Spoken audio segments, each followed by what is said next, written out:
realizando a edição da RPA. Veja, é necessário habilitar aqui a edição e nessa primeira guia RPA não deve ser feita nenhuma modificação, ela só serve para impressão. Eu vou visualizar aqui a impressão.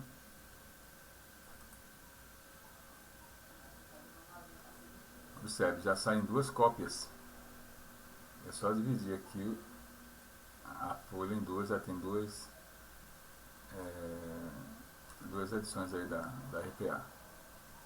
Colocando uma para o prestador de serviço assinar e a outra ele leva.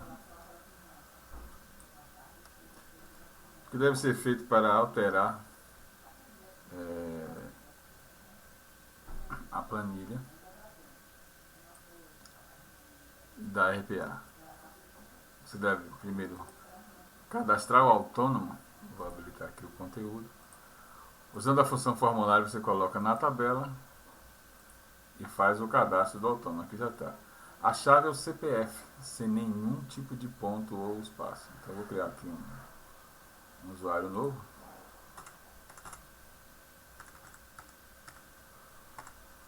Meu CPF, nome completo.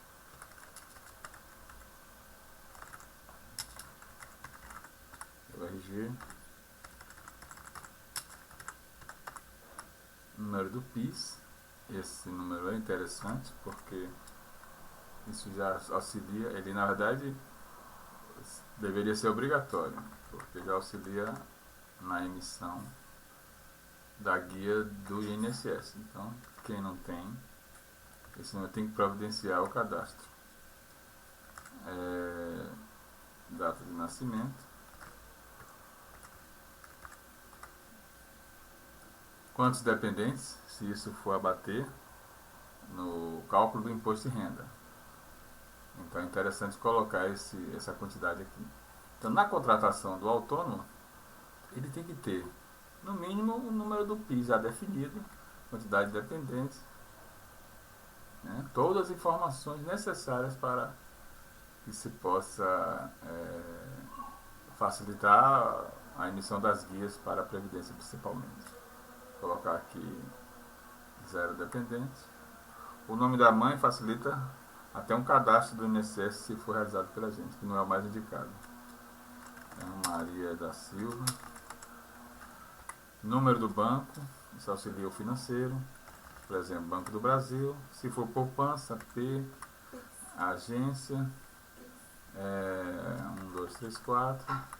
Conta 1, 2, 3, 4, 5, 6. Dígito verificador. Ocupação. Então, qual é a atividade que ele vai exercer, né, que vai aparecer lá na RPA. Então, no caso aqui, você auxiliar de campo arqueologia. Endereço dele, rua tal, bairro tal, não, tem um bairro aqui, rua tal, número 10, bairro centro, cidade Japaratuba, Sergipe. Então, eu estou aqui preenchendo os dados do autônomo. Acabei de fazer uma besteira aqui. Ah não, ele aceitou. Porque a forma de navegação no formulário ela é bem específica. Se você der Enter, ele avança para outro registro. Se você navegar aqui também, ele vai registro a registro. Mas o Enter é que confirma. 49.000/000. Dou Enter, ele confirma o registro. Observe que só tinha um elemento na tabela e agora tem dois elementos. A primeira coluna já está formatada, mas ela não foi preenchida com os traços pontos, ela está formatada aqui. Então, primeiro eu coloco o prestador de serviço para qual vai ser emitida a RPA. Agora aqui no RPA eu coloco o número do recibo. Geralmente aqui vai ser numerado sequencialmente por ano. Às vezes pode até colocar, é um número que você vai inserir arbitrariamente. Todos os campos que estão em amarelo aqui é que serão preenchidos, os outros são campos de cálculo. Então aqui suponha que eu vou emitir um recibo agora em janeiro, posso usar o ano, o renome do recibo, o ano é importantíssimo. Posso usar o ano 2023. É janeiro 01. Então, é o primeiro recibo de janeiro, por exemplo, né? Meu CPF, para ver se sai meu nome. Quando eu der Enter, ó, alguma coisa houve errado no cadastro, porque os dados não foram capturados. Então, eu vou olhar o que foi que eu errei lá no CPF. Ao invés de colocar 065, eu coloquei 095. Então, é só editar aqui e corrigir 065. Pronto, já corrigiu. Eu posso voltar aqui e aí fazer uma nova. Tem mais algum erro lá. 990 06572. A tabela tem que estar ordenada pelo número do CPF. Então eu vou ordenar aqui pelo CPF, para que a busca seja efetiva. Se der algum problema na busca, porque teve um problema de ordem. Eu coloquei a tabela na ordem por CPF, automaticamente ele já traz meus dados aqui que estavam lá no cadastro. Suponha que eu tenha um INSS retido naquele mesmo mês em outra fonte de trabalho. Estou prestando serviço para a Ambientec, mas eu já fiz o recolhimento, ou já tenho um outro RPA de uma outra empresa nesse mesmo período. Então eu teria que somar as rendas para poder declarar, né? Então nesse caso aqui eu teria que colocar o INSS de outras fontes. Eu digo, ó, não faça a retenção total não, porque eu já recolhi R$200 ali da outra fonte. Eu vou fazer a simulação considerando isso. Vou colocar aqui R$200. Foi retido em outra fonte. Data de pagamento 2 de janeiro de 2023. Adiantamentos realizados. Então, uma forma interessante aqui é colocar os adiantamentos, o valor total adiantado. Então eu fiz um adiantamento de R$1.000, não descontei nada, mas é do mesmo período, eu tenho que fazer uma RPA final. Então se eu tive R$500 de adiantamento, ele vai somar para fins de cálculo e tudo, vamos supor que R$500. E esse é o que eu vou receber agora é o complemento, né? Ou o abatimento, vamos supor. Quantidade dependente ele já trouxe 0, essa célula aqui não deveria estar amarela, porque ele está lá, mas pode ser editada diretamente aqui, mas deveria estar na cor branca, sem preenchimento, porque ela não é um campo de preenchimento, ela vem de lá, do cadastro. O valor total também aqui não deve ser preenchido abaixo. Então aqui eu coloco serviços Mosaic. Aí eu recebi pela Mosaic R$2.000. Ou eu digo, não, eu quero acertar um valor líquido de R$2.000. O líquido está aqui embaixo. Ele já faz os cálculos de acordo com o que tiver de imposto.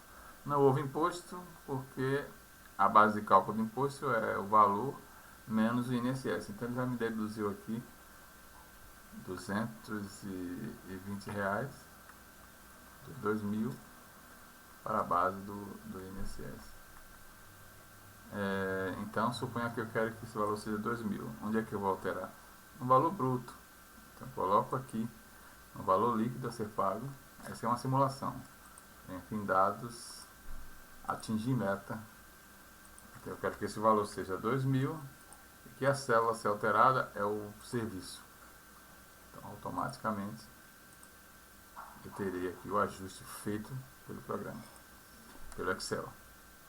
Ele já faz as deduções que precisam ser realizadas com relação ao imposto de renda, com relação ao dependente. Se eu tivesse um dependente, eu vou fazer essa alteração aqui agora, colocando um dependente.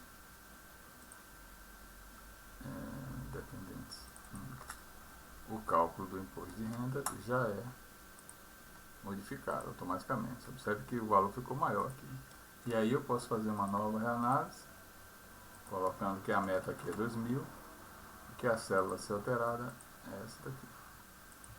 Então, se por acaso eu negociar com o autônomo o valor líquido, eu tenho que fazer essa simulação, colocando aqui as informações corretas, o que foi que ocorreu em termos de adiantamento, de INSS. Lógico, deixa eu tirar aqui esse INSS. Deixa eu tirar esse adiantamento. Ele já me dá aqui. Eu tirei o adiantamento, ele já tem o valor pago. A base de cálculo já é modificado automaticamente. Então, vou recalcular. Aqui eu tenho aqui 2.000, alterando a célula. Então esse seria o cálculo para um autônomo que vai receber R$2.000 líquidos. Então o bruto dele corresponde a 2.383.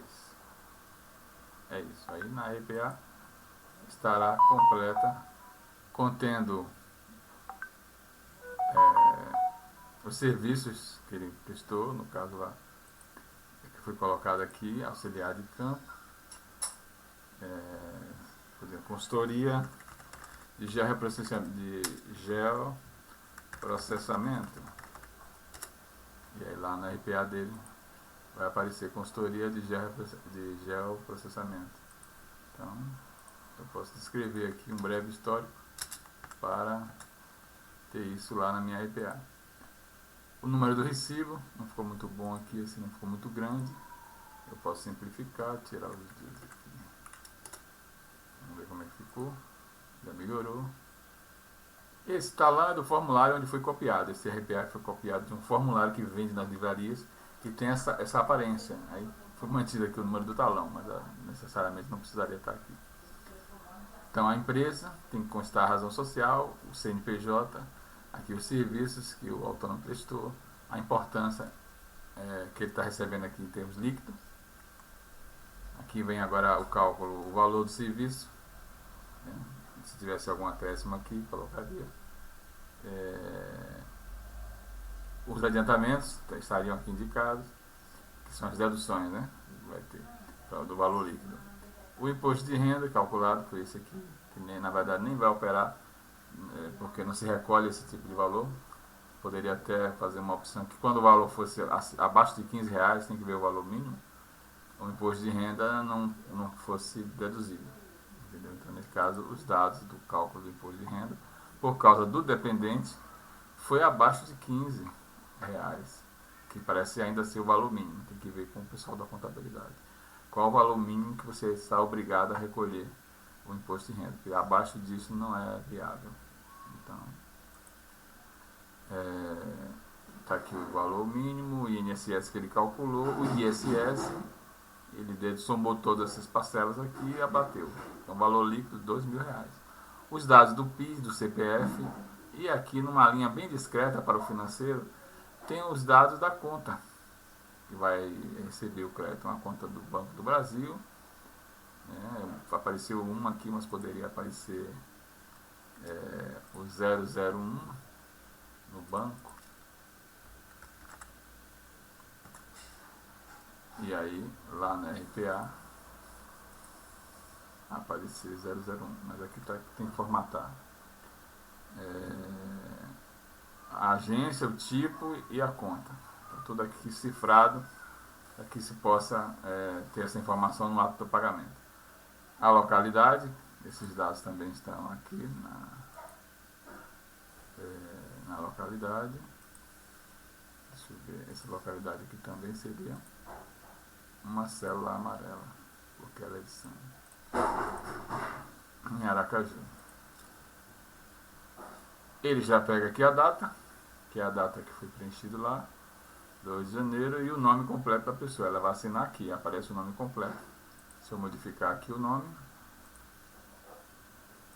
Francisco Dória Nascimento, pronto, automaticamente isso está lá. A RPA inferior é idêntica. Então é isso. Já podemos gerar aqui a RPA em PDF.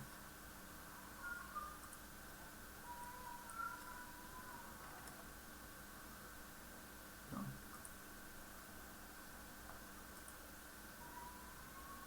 ok, acho que para simulação e teste da RPA está tudo tranquilo. Acho que tem informação suficiente aí para a gente poder trabalhar.